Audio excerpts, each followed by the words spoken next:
Hello बच्चों, welcome to study mafia. आज हम ऑल्टरनेटिंग करंट चैप्टर को इतना ज़्यादा आसान बना देंगे, बिल्कुल मक्खन, कि बोर्ड एग्जाम में फुल मार्क्स लाना आपके लिए एकदम इजी हो जाएगा। हाँ, मुझे पता है। बहुत सारे स्टूडेंट्स को ना ये चैप्टर थोड़ा सा टफ लगता है, इसके कॉन्सेप्ट्स, इसके फॉर्मूलाज। पर मेरा आपसे प्रॉमिस है, आज के बाद ये डर बिल्कुल ही खत्म हो जाएगा। क्योंकि सच तो ये है कि ये चैप्टर टफ है ही नहीं, बल्कि बोर्ड एग्जाम्स का सबसे स्कोरिंग टॉपिक है। बस थोड़ा सा फोकस चाहिए और सारे मार्क्स आपकी पॉकेट में। तो फिर रेडी हो सब लोग? पढ़ाई कैसे चल रही है और बोर्ड्स में टारगेट क्या सेट किया है भाई? 95%, 98%?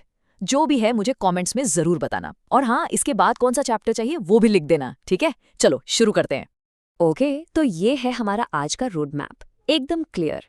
हम एसी के बेसिक से शुरू करेंगे, फिर एक एक करके आर, एल और सी सर्किट्स को समझेंगे।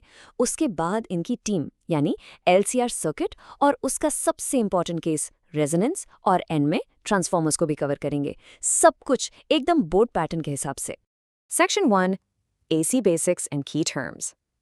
चलो, सबसे पहले अपनी नींव, अपनी फाउंडेशन को एकदम A1 स्ट्रॉन्ग बनाते हैं।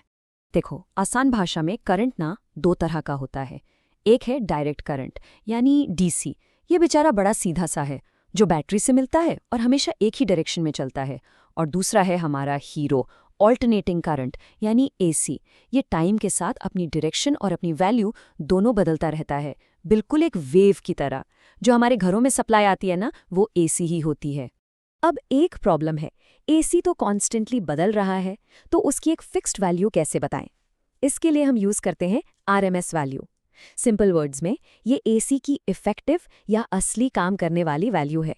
इसका मतलब है उतना डीसी वोल्टेज जो सेम हीटिंग इफेक्ट प्रोड्यूस करेगा। और इसका फॉर्मूला बच्चों बोर्ड एग्जाम का फेवरेट है, इसको स्टार मार्क कर लो। आरएमएस वैल्यू होती है पीक वैल्यू डिवाइडेड बाय √2, यानी VRMS is equal to V0/√2। इसे अभी के अभी अपनी नोटबुक में लिख लो। अच्छा, एक मजेदार बात बताऊं? हम सब बोलते हैं ना कि घर में 220 वोल्ट की सप्लाई आती है। पता है ये 220V क्या है? यही तो आरएमएस वैल्यू है। एक्चुअल पीक वोल्टेज तो इससे भी ज्यादा होता है, √2 टाइम्स ज्यादा।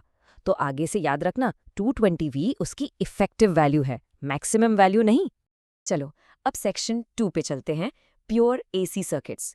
यहाँ हम टीम के 3 प्लेयर्स आर, एल और सी यानी रेजिस्टर, इंडक्टर और कैपेसिटर को एसी सोर्स से अकेले अकेले कनेक्ट करके देखेंगे कि इनका बिहेवियर कैसा है। बहुत सिंपल है, चलो देखते हैं।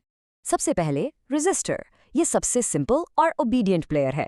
जब एसी सर्किट में सिर्फ एक रेजिस्टर लगा हो तो वोल्टेज और करंट एकदम बेस्ट फ्रेंड्स की तरह बिहेव करते हैं, एकदम जय वीरू की जोड़ी। दोनों साथ साथ चलते हैं, साथ साथ ऊपर जाते हैं, साथ साथ नीचे। हम कहते हैं दे आर इन फेज। और जब फेज डिफरेंस 0 होता है तो power factor cos phi maximum होता है, यानी 1। अब आता है इंडक्टर। ये थोड़ा आलसी है। यहाँ वोल्टेज आगे आगे चलता है और करंट बेचारा 90 डिग्रीज पीछे रह जाता है। So the key word is current lags behind the voltage. Inductor जो रुकावट पैदा करता है उसे कहते हैं इंडक्टिव रिएक्टेंस, XL। और सबसे इंटरेस्टिंग बात, जिसे एग्जाम के लिए नोट कर लो, प्योर इंडक्टिव सर्किट में एवरेज पावर कंजम्पशन 0 होती है, क्योंकि फेज डिफरेंस 90 डिग्री है। और अब टीम का सबसे एक्टिव मेंबर कैपेसिटर। कैपेसिटर बिल्कुल इंडक्टर का उल्टा है। यहाँ करंट लीडर है, वो 90 डिग्री आगे आगे भागता है और वोल्टेज पीछे रह जाता है। So current leads the voltage.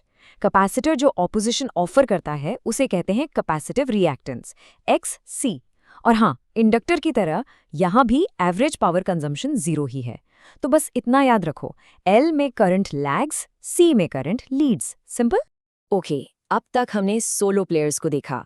अब टाइम है पूरी टीम को एक साथ लाने का। सेक्शन 3 में हम इन तीनों को कंबाइन करेंगे, द LCR सर्किट। ये एसी सर्किट्स का बाहुबली है। जब रेजिस्टर, इंडक्टर और कैपेसिटर तीनों एक साथ आ जाते हैं तब क्या होता है? चलो पता करते हैं। जब R, L और C तीनों टीम में होते हैं तो उनका जो टोटल ऑपोजिशन होता है, यानी कुल मिलाकर जो रुकावट वो करंट को देते हैं, उसे हम एक फैंसी सा नाम देते हैं, इम्पीडेंस। और इसे Z से रिप्रेजेंट करते हैं। समझ लो ये पूरी टीम का कैप्टन है जो रेजिस्टेंस और दोनों रिएक्टेंस को मैनेज करता है। अब इसका फॉर्मूला देख के घबराना बिल्कुल नहीं, ये बस एक सिंपल सी रेसिपी है। स्क्रीन पर दिख रहे ये 4 स्टेप्स फॉलो करो। स्टेप 1 नेट रिएक्टेंस निकालो, यानी XL माइनस XC। स्टेप 2 जो भी आया उसका स्क्वायर कर दो। स्टेप 3 उसमें रेजिस्टेंस का स्क्वायर ऐड करो।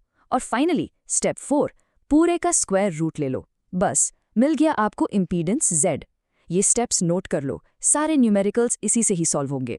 लेकिन एक सेकंड सोचो, क्या हो अगर इंडक्टिव रिएक्टेंस और कैपेसिटिव रिएक्टेंस यानी XL और XC एकदम बराबर हो जाए?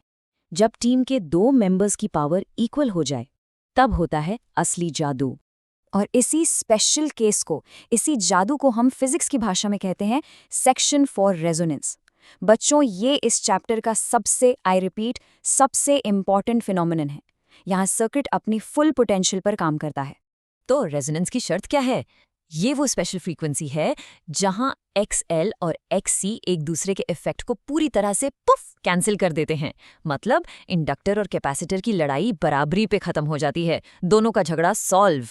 और जब ऐसा होता है तो जो कमाल होता है ना, वो देखो।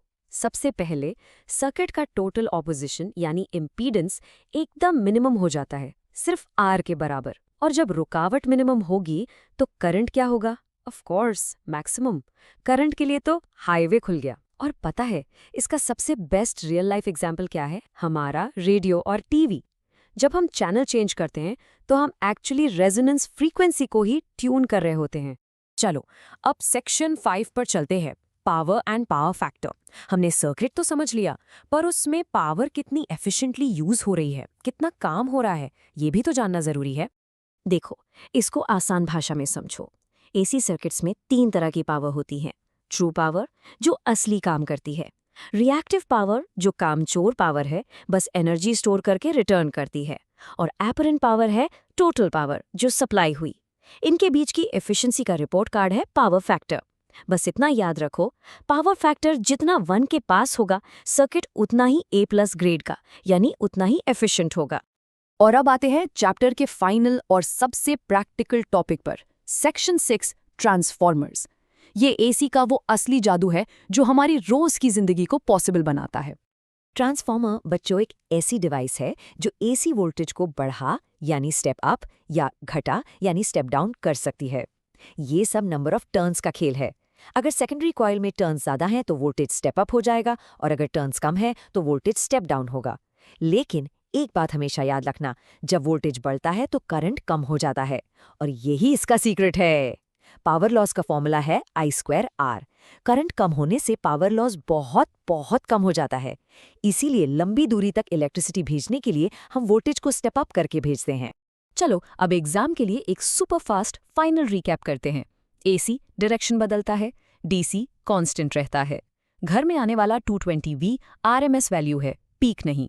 इंडक्टर L में करंट लैग करता है, कैपेसिटर C में करंट लीड करता है।